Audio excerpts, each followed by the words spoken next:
لا حول ولا قوة إلا بالله العلي العظيم اعوذ باللہ من الشیطان الرجیم بسم اللہ الرحمن الرحیم الحمد للہ رب العالمین والصلاة والسلام علی اشرف الانبیاء والمرسلین سیدنا و نبینا و شفیع ذنوبنا و طبیب نفوسنا مولانا مولا الکونین امام المشرقین والمغربین جد الحسن والحسین حبیب الہ العالمین ابی القاسم محمد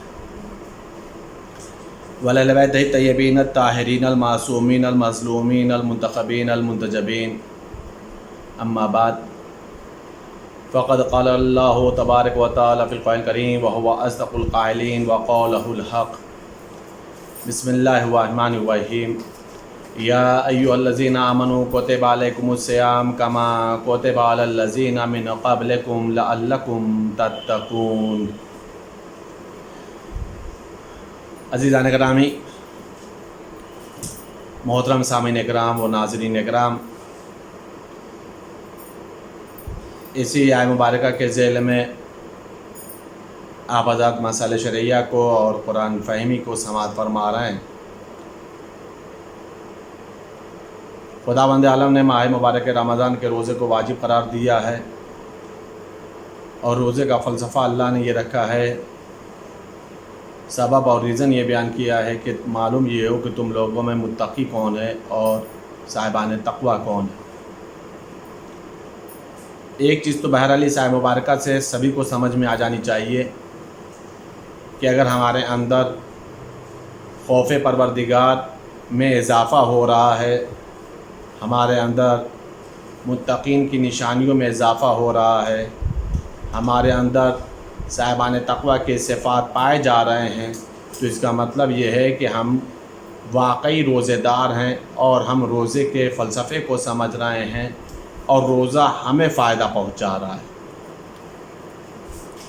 روزے کا استفادہ ہم کر رہے ہیں، روزے کا ہمیں فائدہ نصیب ہو رہا ہے۔ ورنہ اگر ہمیشہ کی طرح پچھلے سال کی طرح اس سال بھی رہے، 11 مہینے کی طرح ماہ مبارک رمضان بھی گزر گیا، تو اس کا مطلب یہ ہے کہ ہم نے روزے کے نہ فائدہ حاصل کیا اور نہ ہی روزے نے ہمیں فائدہ پہنچایا۔ اس لیے کہ روزے کا فلسفہ ہی یہ ہے کہ معلوم یہ ہو کہ ہم لوگوں میں متقی کون ہے۔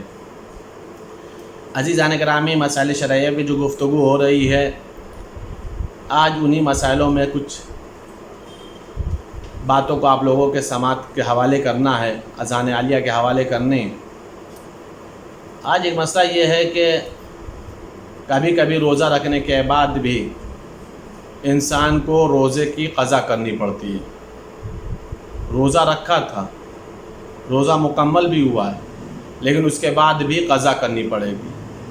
مثال کے طور پر ایک انسان ہے جس نے روزہ رکھا لیکن اس نے روزے کی نیت ہی نہیں کی، یا اس نے روزہ رکھا اس نے ریاکاری کی، یا روزہ اس نے رکھا اس نے لوگوں پر اظہار کیا، دکھاوا کیا کہ میں روزے سے ہوں، یا اس نے ان چیزوں کا کرنے کا ارادہ کیا جو روزے کو باطل کرتے ہیں جبکہ اس نے ان چیزوں کو انجام نہیں دیا ہے۔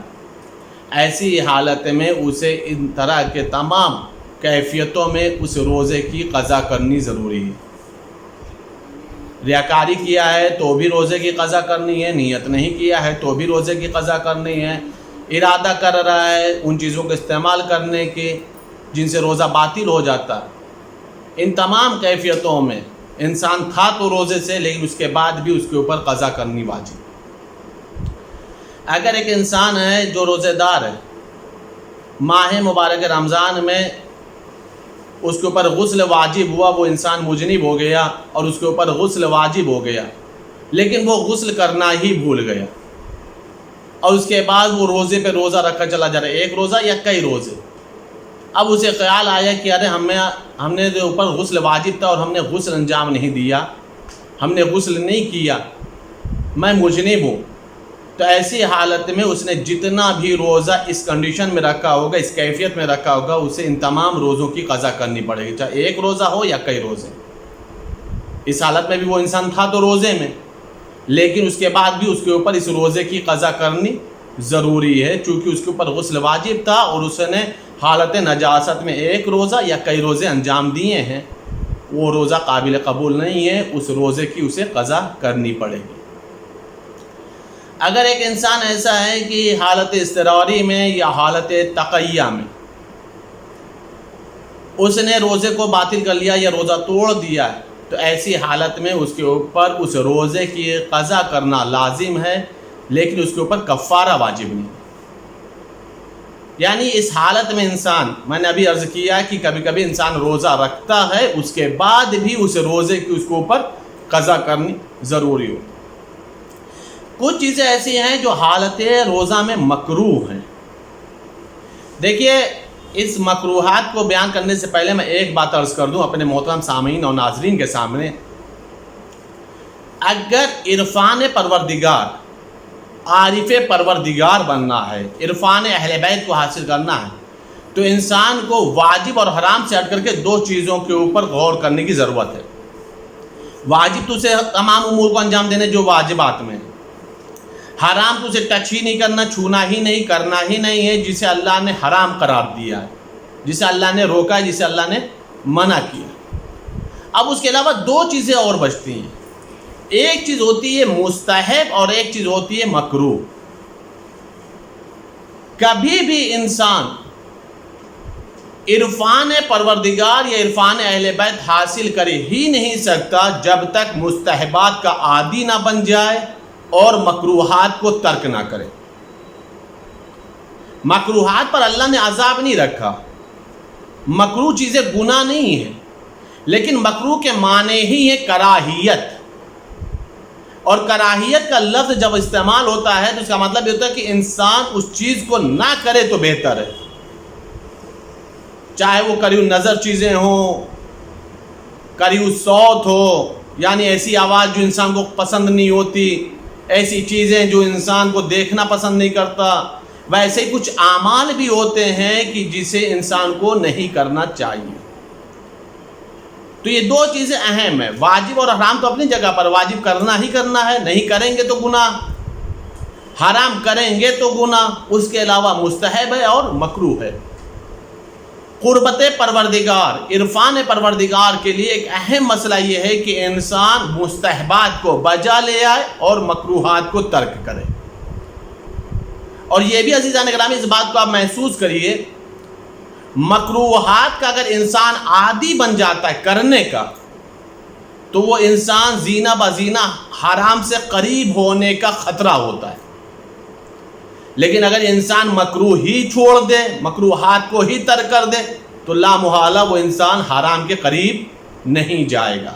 تو ایک چیز ہے مستحب اور ایک چیز ہے مکروہات۔ انہیں مکروہات میں کچھ چیزیں روزے کے سلسلے سے بھی کہ انسان کو حالت روزہ میں ان چیزوں سے کراہیت کرنا چاہیے، ان چیزوں کو نہیں اختیار کرنا چاہیے، ان چیزوں کو نہیں بجا لانا چاہیے۔ مثال کے طور پر حالت روزہ میں آنکھ میں دوا ڈالنا یا آنکھوں میں سرما لگانا جب کہ اس کا مزہ یا بو حلق تک پہنچے، یہ مکروہ قرار دیا گیا، یہ چیز مکروہ ہے۔ یا ہر وہ کام کرنا جس سے انسان کے اوپر کمزوری صادر ہو، انسان کے اندر نقاہت پیدا ہو، اس چیز کو نہیں کرنا چاہیے۔ مثلا فست کھلوانا،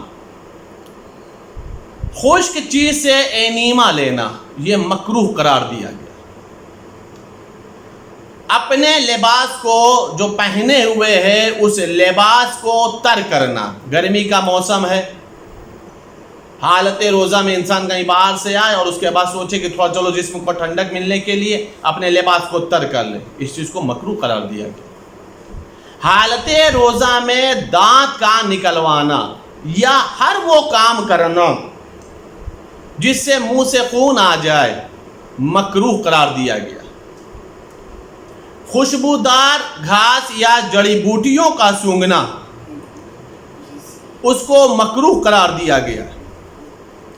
تر لکڑی سے مسواک کرنا، بھیگی ہوئی لکڑی ہے اس سے اگر انسان مسواک کر رہا ہے تو وہ مکروہ قرار دیا گیا۔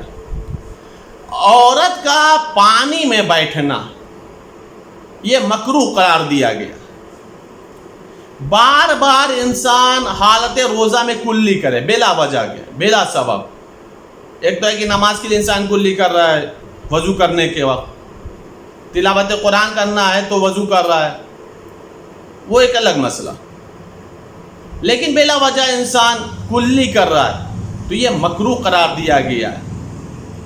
اور اگر انسان لگاتار کئی مرتبہ کلی کر رہا ہے، اس کے بعد اگر وہ اپنے لعاب دہن کو نگلنا چاہے تو ایسی حالت میں اسے چاہیے کہ 3 مرتبہ پہلے اپنے لعاب دہن کو تھوکے، اس کے بعد جو ہو تو پھر وہ نگل سکتا ہے. ان چیزوں کو یہ مکروہ قرار دیا گیا. تو عزیزان گرامی، ان مکروہات کو پیش کرنے سے پہلے میں نے ایک جملہ عرض کیا ہے کہ اگر ہمیں عرفان پروردگار، عرفان اہل بیت کو حاصل کرنا ہے تو مستحبات کی پابندی کرنی ہے اور مکروہات کو ترک کرنا. یہ وہ مسائل ہیں جو روزے دار کے سلسلے سے ہیں. حالت روزہ میں کبھی کبھی انسان روزہ رکھتا ہے تو اس کی قضا بھی ہے روزہ رکھنے کے باوجود، اور ان مکروہات سے انسان کو پرہیز کرنا چاہیے. مسائل شرعیہ کے بعد اب ہماری گفتگو ہے قرآنی پیغام کے سلسلے سے، قرآنی میسج کے سلسلے سے کہ خداوند عالم نے قرآن کریم میں کیا فرمایا ہے، ہم اس کو سمجھیں. قرآن فہمی بہت بڑا مسئلہ ہے. الحمدللہ روزانہ ایک قرآن کریم کی آیت مبارکہ کی تلاوت میں کر رہا ہوں اور اس کے مفہوم کو سمجھنے اور سمجھانے کی کوشش کر رہا ہوں. آج جو قرآن کریم کی آیت مبارکہ کی تلاوت کرنا ہے یہ 3 پارے کی آیت مبارکہ ہے، اور یہ بھی سورہ بقرہ کی آیت مبارکہ ہے. اور اس کے اندر 2-3 آیتوں کی ہمیں تلاوت کرنی ہے، لیکن ان 2-3 آیتوں کا تعلق پے در پے میسج سے ہے یا کے بعد دیگر پیغام سے، اور سب ایک دوسرے سے ریلیٹڈ ہیں، ایک دوسرے سے جڑے ہوئے ہیں.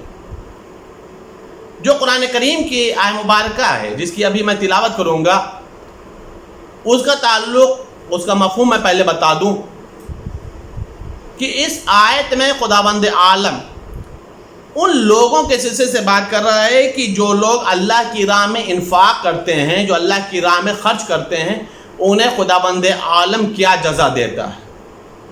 1 کے بدلے میں کیا ملتا ہے، 10 کے بدلے میں کیا ملتا ہے، یہ محترم ناظرین اکرام خود ہی کاؤنٹ کر لیں گے، خود ہی جوڑ لیں گے. اور اس کے بعد ایک چیز ہوتی ہے کہ جو چیز ہم نے اللہ کے لیے کیا ہے وہ کرنا کمال نہیں ہے، وہ بحال رہے، باقی رہے، یہ کمال ہے. اس سلسلے سے بھی قرآن کریم گفتگو کر رہا ہے. اچھا، ان تمام چیزوں کا تعلق صاحبان ایمان سے. ملاحظہ فرمائے بسم اللہ الرحمن الرحیم. مثل الذین ينفقون اموالهم فی سبیل اللہ کمثل حبۃ انبتت 7 سنابل فی کل سنبلۃ 100 حبۃ واللہ یضاعف لمن یشاء واللہ واسع علیم. الذین ينفقون اموالهم فی سبیل اللہ ثم لا یتبعون ما انفقوا منا ولا اذى لهم اجرهم عند ربهم ولا خوف علیہم ولا هم يحزنون. قول معروف ومغفرۃ خیر من صدقۃ یتبعها اذى واللہ غنی حلیم. یا ایھا الذین آمنوا لا تبطلوا صدقاتکم بالمن والاذى کالذی ينفق مالہ رئاء الناس ولا یؤمن باللہ والیوم الآخر فمثلہ کمثل صفوان علیہ تراب فاصابہ وابل فترکہ صلدا لا یقدرون علی شیء مما کسبوا واللہ لا یہدی القوم الکافرین. ارشاد رب العزت ہو رہا ہے مثال ان کی جو اپنا مال راہ خدا میں صرف کرتے ہیں، جو اپنا مال راہ خدا میں خرچ کرتے ہیں، اس دانے کی مثال ہے جو 7 بالیں اگائے اور ہر بال میں 100 دانے ہوں. یعنی اگر اللہ کی راہ میں 1 درہم 1 دینار خرچ کیا ہے تو خداوند عالم اس کی مثال دے رہا ہے کہ اس کی مثال 7 بالیں کی ہے، اور ہر بالوں میں خداوند عالم کہہ رہا ہے کہ اس میں 100 دانے ہوتے ہیں. یعنی کتنا ہو گیا، 700 دانے کے برابر خداوند عالم اجر دے رہا ہے. اور اس کے بعد خداوند عالم فرمان اور اللہ جس کے لیے چاہے بڑھا دیتا ہے، اور اللہ صاحب وسعت بھی ہے اور علم بھی ہے. 700 دانے کے علاوہ بھی خداوند عالم کہہ رہا ہے کہ میں جس کے لیے چاہتا ہوں اس میں اس سے بھی زیادہ کر دیتا ہوں. جو لوگ اپنے مال راہ خدا میں خرچ کرتے ہیں، پھر جو کچھ خرچ کر چکے ہیں اس کے بعد احسان نہیں جتاتے اور تکلیف نہیں پہنچاتے، ان کے لیے ان کے پروردگار کے پاس سے صلہ ہے، اور ان کو نہ خوف ہوگا اور نہ ہی وہ رنجیدہ ہوں گے۔ نرم بات کرنا، قول کریم کرنا، اچھی گفتگو کرنا، نرم لہجے کو استعمال کرنا اور درگزر کرنا، معاف کر دینا اس صدقے سے بہتر ہے جس کے بعد انسان اذیت دے، اور اللہ بے نیاز اور بردبار ہے۔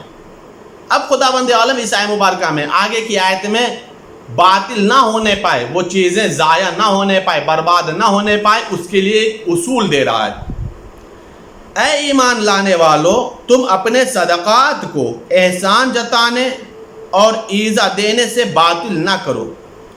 مثال اس شخص کے جو اپنا مال لوگوں کو دکھانے کے لیے صرف کرتا ہے اور اللہ اور قیامت کے دن پر ایمان نہیں رکھتا، پس اس کی مثال اس چٹان کی ہے جس پر مٹی ہو، پھر اس پر زور کا مہ پڑے اور اسے ختم کر جائے، بہا لے جائے۔ اسی طرح جو کچھ انہوں نے کیا ہے کچھ بھی اس میں سے نہیں پائیں گے، اور اللہ منکر لوگوں کو توفیق ہدایت نہیں دیتا۔ عزیزان گرامی، آپ نے غور فرمایا اس آیت مبارکہ میں خداوند عالم نے کتنے پیغامات دیے ہیں، کس طریقے سے ایمان والوں کو سمجھایا ہے۔ پہلی بات تو خداوند عالم نے 7 بالیں اور اس میں 100 دانے کی گفتگو کر کے اللہ نے اتنا اجر کا اعلان کر دیا، اور اس کے بعد اللہ یہ بھی کہہ رہا ہے کہ ہم اس سے زیادہ بھی دیتے ہیں۔ پھر خداوند عالم کہہ رہا ہے کہ جو لوگ اللہ کی راہ میں خرچ کرتے ہیں ان لوگوں کو خداوند عالم صلہ اور جزا دے گا، ان کے اوپر نہ ہی خوف طاری ہوگا، نہ ہی ان کے اوپر رنج و غم طاری ہونے والا۔ یہ خوف، یہ رنج کہاں کی آخرت کی بات ہے، وہاں پہ کوئی خوف زدہ نہیں ہوگا۔ اور اس کے بعد خداوند عالم کہہ رہا ہے کہ ایک اور اصول دے رہا ہے، وہ لوگ جو دیتے بھی ہیں لیکن دینے کے ساتھ ساتھ تکلیف دیں، ان لوگوں سے اچھے تو وہ لوگ ہیں جو دیتے نہیں ہیں لیکن کم سے کم وہ نرم لہجے سے گفتگو کرتے ہیں۔ دیتے نہیں کا مطلب کیا ہے کہ ان کے پاس چونکہ ہے نہیں اس لیے نہیں دیتے ہیں، لیکن نہیں دیتے ہیں تو بدلے میں سامنے والے کے ساتھ نرم رخ اختیار کرتے ہیں، بردباری اختیار کرتے ہیں، محبت کا سلوک کرتے ہیں، اچھے اخلاق کا مظاہرہ کرتے ہیں۔ یہ ان لوگوں سے بہتر ہیں جو لوگ دینے کے بعد احسان جتاتے ہیں، ہم نے دے دیا ہے، ہم نے مدد کر دی ہے، ہم نے ہیلپ کر دی ہے، ہم نے سپورٹ کر دیا ہے، وغیرہ وغیرہ، جو بھی جس کا جیسا لہجہ ہو، جس انداز سے کلام کرتا ہو۔ یہ جو چیزیں ہوتی ہیں احسان جتلانا، حقیقت میں جس کے ساتھ احسان کیا جاتا ہے جسمانی تکلیف نہیں پہنچاتے ہیں، یہ روحانی تکلیف پہنچاتے ہیں، قلبی تکلیف پہنچاتے ہیں۔ اور جس کے ساتھ احسان ہوا ہوتا ہے جب وہ سنتا ہے تو وہ رنجیدہ ہو جاتا ہے، اس کی روح کو تکلیف پہنچتی ہے، اس کے قلب کو تکلیف پہنچتی ہے، اور شاید ممکن ہے کہ وہ اپنے دل میں یہ بات بھی کہتا ہو، اگر آج ہمارے اوپر یہ حالات نہ ہوتے تو مجھے لب نہ کھولنا پڑتا، مجھے ہاتھ نہ پھیلانا پڑتا۔ یہ تکلیف کے سبب ہوتا ہے۔ اللہ کہہ رہا ہے ان سے اچھے وہ لوگ ہیں جو اچھے اخلاق سے، اچھے لہجے سے گفتگو کرتے ہیں۔ اب اس کے بعد اللہ اصول دے رہا ہے، اے ایمان والو، تم اپنے صدقات کو باطل نہ کر دو۔ وہی لفظ استعمال کیا پھر اللہ نے، احسان جتا کر کے یا تکلیف پہنچا کر کے۔ یہ لفظ صدقات اللہ نے آیت میں ضرور استعمال کیا ہے، لیکن یہ اصلاً ایک اصول، ایک کلی ہے کہ جب کبھی بھی تم کوئی کار خیر کرو، کوئی نیکی کا کام انجام دو، کسی کی مدد کرو، اللہ کی راہ میں خرچ کرو، تو اسے دکھا کر کے، احسان کر کے، ایذا دے کر کے، تکلیف دے کر کے، ریاکاری کر کے اسے باطل نہ کر دو۔ اگر تمہارا کیا ہوا کام دکھانے کے لیے رہا، ریاکاری کے لیے رہا، احسان جتانے کے لیے رہا، تو قرآن کہہ رہا ہے وہ تمہارا تمام کی تمام چیزیں باطل ہو جائیں گی، وہ تمام صدقات باطل ہو جائیں گے، وہ تمام کار خیر باطل ہو جائیں گے۔ عزیزان گرامی، مطلب کیا ہوا؟ میسج کیا ہوا؟ مطلب یہ ہوا کہ کار خیر کرنا، اللہ کی راہ میں اگر خرچ کیا جائے تو اس خرچ کرنے سے بڑا مرحلہ یہ ہے، بڑی ذمہ داری یہ ہے کہ وہ چیز ریاکاری، دکھاوا، احسان اور تکلیفوں سے پاک ہو، منزہ ہو، تبھی جا کر کے وہ چیزیں محفوظ رہ سکتی ہیں۔ اور اللہ کی بارگاہ میں وہ 7 بالیں جس میں 100 دانے ہیں، اتنا صلہ پانے کا وہ انسان مستحق قرار پاتا ہے۔ عزیزان گرامی، ماہ مبارک رمضان ہے، ہم سب اللہ کی بارگاہ میں دعا کریں، میرے معبود ہمارے تمام اعمالوں کو تو قبول فرما اور کسی بھی کار خیر کو تو باطل نہ فرما۔ میرے معبود تمام نیکیوں کو ہماری تو قبول فرما لے، کوئی بھی نیکی ہماری ضائع اور برباد نہ ہونے پائے۔ میرے معبود ہم سب کے رزق اور روزی میں اضافہ فرما، ہم سب کی دعاؤں کو قبول فرما۔ میرے معبود جتنے مرحومین ہیں ان سب کی مغفرت فرما۔ میرے معبود تمام مرحومین کو اعلیٰ علین میں جگہ عطا فرما، سب کو فشار قبر سے نجات عطا فرما۔ ماہ مبارک رمضان کی دعاؤں میں حج و عمرہ اور زیارت کا ذکر ہے، میرے معبود ہم سب کو تمام اتباعات عالیہ اور حج بیت اللہ کی زیارت نصیب فرما۔ میرے معبود جو بے اولاد انہیں صاحب اولاد بنا، جو بے مکان انہیں صاحب مکان بنا۔ میرے معبود تجھے واسطہ محمد و آل محمد کا کہ تمام محبان اہل بیت کو تمام آفت عرضی و سائیں بلاؤں سے، خاص طور سے اس وبائی مرض کرونا سے تحفظ عطا فرما۔ جو بیمار ان سب کو صحت کلی اور شفا کاملہ عطا فرما۔ امام زمانہ کو سلامتی عطا فرما اور سلامتی امام زمانہ کے تصدق میں تمام مولا کے چاہنے والوں کو سلامتی عطا فرما۔ امام کے زور میں تعجیل فرما، ہم سب کو ان کے اعوان و انصار میں شمار فرما۔ اللہم تقبل منا انک انت السمیع العلیم بحق محمد و آلہ الطاہرین۔